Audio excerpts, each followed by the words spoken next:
Мобилните технологии за разплащане все повече навлизат в живота ни, а на пазара непрекъснато се появяват нови устройства. За 21-годишният Тодор най-важното при тях е удобството да можеш да плащаш и от телефона си. Примерно, ако си някъде и искаш да го платиш това дадено нещо, примерно, и де-факто само търсиш го, намираш го и плащаш. Въпреки удобствата, Тодор се притеснява, че при мобилното банкиране има опасност да откраднат личните му данни. Според IT-специалистите обаче няма място за притеснение.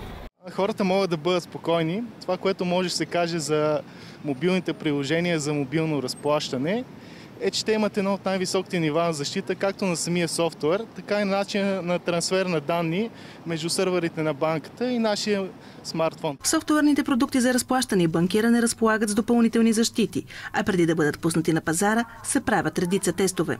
Когато екипът програмисти, който трябва да изгради този софтуер, е готов с крайния продукт, тествал го е вътрешно, той все пак не се пуска веднага в употреба, а друг външен независим екип от софтуерни специалисти получава крайния продукт заедно с целия програмен код.